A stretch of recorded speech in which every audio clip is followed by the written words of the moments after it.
Hello everyone, welcome to my channel. हमारी आज की कहानी है गन्ना जवाहर का 13वां भाग। जवाहर सिंह मौनता से सुनता हुआ अपने मन में कहता रहा कि प्रेम मैं आज भी उतना ही करता हूँ, लेकिन अपनी सांस्कृतिक परंपराओं को तोड़ने की हिम्मत नहीं है। यदि तुम कुंवारी होती तो अपना बनाने के लिए हर दीवार तोड़ी जा सकती थी, लेकिन तुम अब किसी और की अमानत हो। उसने गंभीरता से कहा, हमारी विडंबना समझने की कोशिश करो। हम चाहकर भी तुम्हें अपना नहीं बना सकते। मैं समझ गई आपकी मजबूरी कुंवर साहब। एक दीर्घ श्वास निश्वास कर गन्ना बेगम ने पूछा, मेरी मोहब्बत के वास्ते से एक काम तो कर दोगे मेरे लिए? काम? क्या काम? जवाहर सिंह ने अपेक्षा से देखा। मैं इस बूढ़े वजीर के साथ जलालत की ज़िंदगी जी रही हूँ। इस ज़िंदगी से तो मौत भी कहीं हसीन होगी। मरना चाहती हूँ मैं। मुझे अपने हाथों से जहर दे दो कुंवर साहब, अपने पाक हाथों से। यह तुम क्या कह रही हो? ऐसा मत कहो, ऐसा मत सोचो।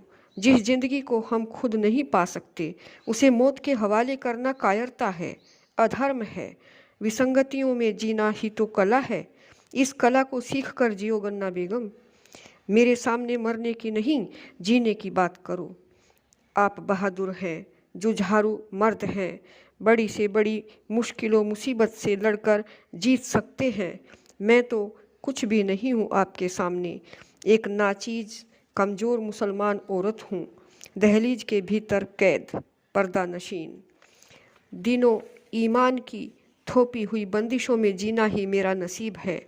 मर्द की गुलामी करना ही मजहब है, जिसे अय्यासी में डूबे रहने की सनद मिली हुई है।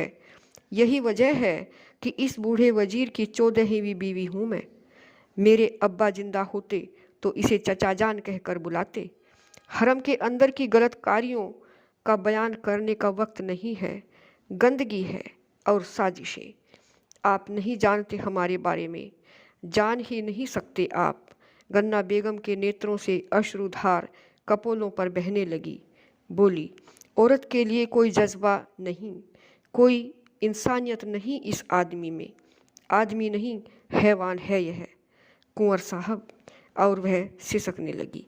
जवाहर सिंह का मन द्रवीभूत हो गया।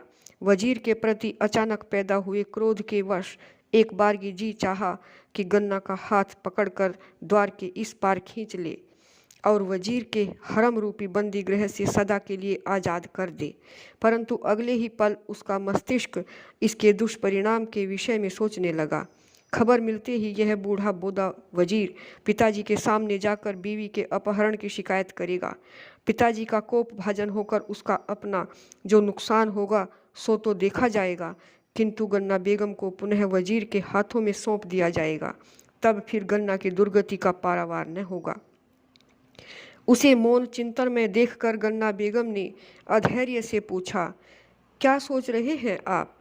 आप दिलाएंगे ना मुझे मुक्ति? मैं आपके अलावा अपनी बात किसी और से कह भी नहीं सकती। सच पूछो तो कोई नहीं है दुनिया में मेरा, सिर्फ आपसे ही उम्मीद फरमा रही हूँ मैं इस कृपा की आपसे भीख मांगती हूँ। और गन्ना बेगम ने भिखारिन की भांति जवाहर सिंह के सामने दामन फैलाया। जवाहर सिंह उसका यह दयनीय रूप नहीं देख सका। गर्दन दूसरी ओर को घुमाकर उसने कहा, तुम समझने की कोशिश करो गन्ना बेगम। हम तुम्हें आज़ाद तो एक पल में कर देंगे। हम पर जाटगर्दी का आरोप लगे और इस दुर्ग का इतिहास कलंकित हो जाए, हमें इसकी चिंता नहीं है।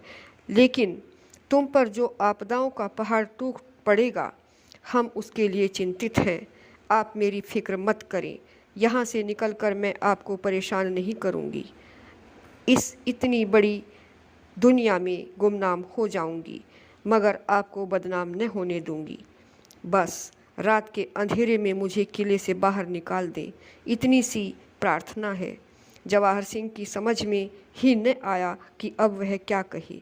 आखिर इतना तो कर ही सकता है उसके लिए, परंतु दुर्ग से बाहर निकाल देना भी संभव किस तरह होगा, जबकि वह स्वयं मामा बलराम के किसी जासूस की निगाह में होगा। अपने सगे भांजे के लिए वह धूर्त नीतिज्ञ शकुनी का अवतार किसी भी बुरी हद तक जा सकता है। वह अजीब कशमकश में फंसा सोचता रहा। गुजरे कई लम्हों तक निरुत्तर देखकर गन्ना बेगम ने एक हताशा से कहा, लगता है आप बहुत मजबूर हैं कुंवर साहब। मैंने नाहक ही आपको अपनी ज़िंदगी की दलदल में खींच लिया।